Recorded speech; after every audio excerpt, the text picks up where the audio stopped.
현지 시간 12월 15일 이스라엘은 아일랜드가 자국에 반하는 정책을 편다며 아일랜드 주재 대사관을 폐쇄했습니다. 기드론 사르 이스라엘 외무장관은 아일랜드는 유대 국가를 비합법화와 악마화하는 이중 잣대에 근거해 이스라엘의 반유대적 언행을 일삼는다고 밝혔습니다.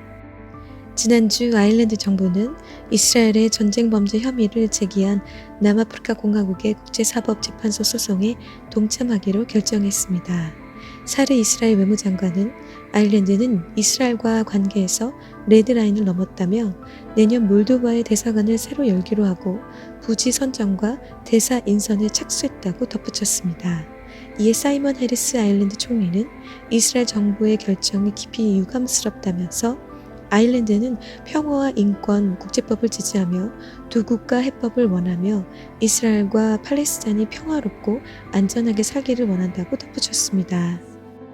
반면 지난 12일 파라과이가 주 이스라엘 자국 대사관을 예루살렘으로 다시 이전했습니다.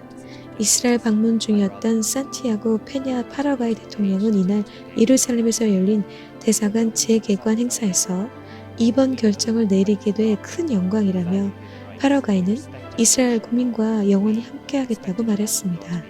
네타냐후 이스라엘 총리는 예루살렘은 항상 분할되지 않은 이스라엘 수도일 것이라며 이곳에 대사관을 열어줘서 감사하다고 말했습니다. 이로써 파라과이는 현재 미국, 과테말라, 온두라스, 코소보, 파푸아 뉴기니에 이어 예루살렘에 대사관을 둔 6번째 국가가 됐습니다. 기도 제목 최근 아일랜드와 파라과이의 이스라엘과 관련된 행보가 이목을 끕니다. 아일랜드는 대표적인 반유대주의 행보를 하는 국가인 반면 파라과이는 친이스라엘 행보를 하는 국가로 드러나고 있습니다. 아일랜드는 1920년에서 1930년 초반까지만 하더라도 유대인의 시온주의 운동을 가장 강력하게 지지했던 국가였습니다. 이는 아일랜드가 영국 점령에 맞서 싸운 자신의 역사적 투쟁과 유대인의 자결권 투쟁을 연관시키며 이스라엘을 옹호했기 때문입니다. 그러나 얼마 지나지 않아 아일랜드는 이스라엘의 독립을 영국의 식민지 통치와 권력 게임의 산물로 여겼고 팔레스타인의 아픔을 자신들의 아픔과 동일시했습니다. 예루살렘은 유대인, 기독교인, 이슬람교인 모두에게 중요한 성지로 특정 국가 통치 아래 두어서는 안 된다는 바티칸의 입장도 카톨릭 국가인 아일랜드 입장에 영향을 미쳤습니다. 결국 아일랜드는 이스라엘 독립선언 이후 15년이 지난 1964년이 되어서야 이스라엘을 정식 국가로 승인했습니다. 아일랜드는 유럽연합의 팔레스타인 국가 설립을 가장 먼저 요구한 국가이며 가장 먼저 이를 공식 지지한 국가이기도 합니다. 특히 아일랜드의 반유대주의 노선은 아일랜드, 노르웨이, 스페인 등 유럽 국가 3곳이 지난 5월 팔레스타인을 국가로 공식 인정하면서 더욱 격렬해졌습니다. 이스라엘은 이들의 발표에 반발해 해당 국가의 주재 중인 자국 대사를 즉시 귀국시켰습니다.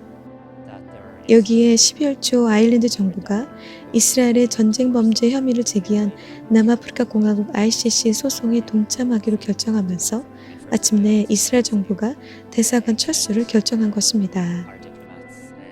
아일랜드의 반유대주의 노선은 경제에도 영향을 미치고 있습니다. 이스라엘 국영 항공사인 엘알은 지난 2월 가자 전쟁 이후 고객 수요가 변화했다는 이유로 더블린으로 가는 직항편을 운행 중단하겠다고 밝혔고 아일랜드에 투자한 유대인들이 투자를 거둬들이거나 아일랜드로 이주한 유대인이 다른 곳으로 이주하거나 이스라엘로 돌아오는 등 기술 허브로서의 아일랜드 지위가 위협당할 수 있다고 경고했습니다. 아일랜드 역시 이스라엘에 대한 자체 경제 제재를 이미 시행하고 있는 상황입니다.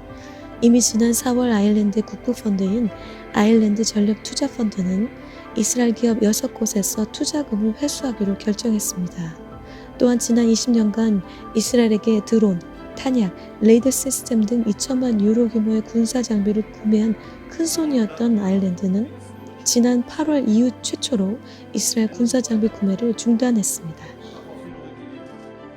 이렇듯 아일랜드가 노골적인 반유대주의 노선의 행보를 거침없이 하고 있는 반면 적극적인 친이스라엘 행보를 하고 있는 나라들도 있습니다. 바로 파라과이입니다. 파라과이가 주 이스라엘 자국 대사관을 예루살렘으로 다시 이전했습니다. 파라과이는 2018년 미국을 따라 텔아비브에 있던 대사관을 예루살렘으로 옮겼다가 국내 여론 때문에 이를 철회했습니다. 이스라엘은 1967년 3차 중동전쟁을 계기로 요르단의 일부였던 예루살렘 동편을 수복한 뒤 예루살렘 서편과 병합했고 1977년 병합한 예루살렘을 수도로 삼았습니다. 대다수 국가는 예루살렘이 자국 수도라는 이스라엘 주장을 받아들이지 않고 이곳을 어느 나라에도 속하지 않은 도시로 보며 대부분 텔아비브에 공간을 두고 있습니다. 하지만 도널드 트럼프 미국 대통령 당선인은 집권 1기 때인 2018년 이스라엘 주장을 인정해 대사관을 예루살렘으로 이전했고 이후 과테말라, 온두라스, 코소보, 파푸아뉴기니 등 일부 국가가 이에 동참했습니다. 창세기 12장 1절에서 3절에는 아브라함을 축복하는 자를 축복하시고 저주하는 자를 저주하시겠다는 하나님의 강한 경고가 기록되어 있습니다.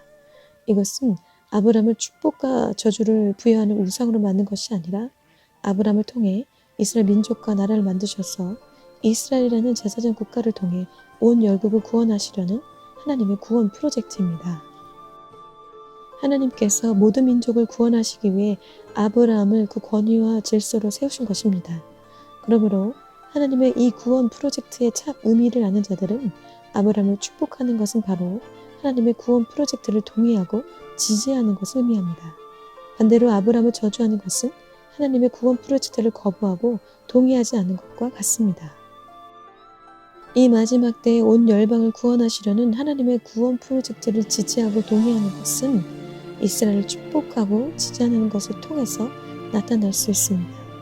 아일랜드의 반유대주의와 파라과이의 친이스라엘 행보는 단순히 이스라엘이라는 나라를 지지하고 반대하는 것을 넘어섭니다. 하나님께서 이스라엘을 축복하는 나라에게 축복하시고 저주하는 나라를 저주하실 것입니다. 혼돈과 혼란 속에 있는 대한민국도 아일랜드의 반유대주의 노선 아니면 파라과이 친이스라엘 노선 중에 하나를 선택해야 합니다. 취임 이후 윤석열 정부의 행보를 눈여겨볼 필요가 있습니다.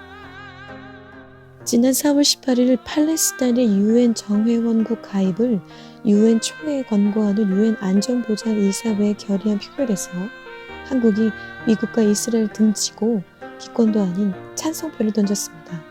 비록 이 결의안은 미국의 거부권 행사로 부결됐지만 외교부는 이스라엘과 팔레스타인의 분쟁을 해결하기 위한 두 국가 해법에 대한 지지를 재확인한 것이라는 입장이었습니다. 대한민국이 아일랜드와 같이 반유대주의 노선을 취하고 이스라엘 땅을 나누려는 두 국가 해법을 지지한다면 이스라엘을 저주하는 일에 동참하는 것입니다. 하나님께서는 요에서 3장에 분명히 이스라엘 땅을 나누려는 자들에 대한 심판을 경고하고 계십니다. 절체절명의 위기에 봉착한 대한민국이 사는 길은 위정자부터 어린아이까지 마음을 찢고 죄를 뒤집어 쓰며 통회하고 자복하는 마음으로 애통해하며 하나님의 얼굴을 구하고 하나님의 도우심을 구해야 합니다. 그러나 하나님 말씀에 반하여 이스라엘을 저주했던 일들도 반드시 회개해야 합니다. 이스라엘을 축복하는 대한민국이 되어야 합니다. 모든 민족과 백성을 구원하시려고 이스라엘을 세우신 하나님의 권위와 질서에 철저히 순복하고 동의하여 이스라엘을 축복하고 지지하며 이스라엘의 편에 끝까지 서는 양의 국가가 되어야 하겠습니다. 페냐 파라과이 대통령의 말처럼 우선 대한민국 대통령부터 모든 위정자들이 이스라엘과 영원히 함께하겠다고 고백할 수 있도록 한반도의 모든 백성이 이스라엘을 축복하고 지지하며 이스라엘과 영원히 함께하겠다고 고백할 수 있도록 전능하신 하나님께서 하나님의 신비 이스라엘에 관한 지혜와 계시를 한반도 땅에 부어주시도록 그리하여 지금 당면한 모든 국가적 위기를 능히 돌파하고 승리할 수 있도록 함께 기도 부탁드립니다. 감사합니다.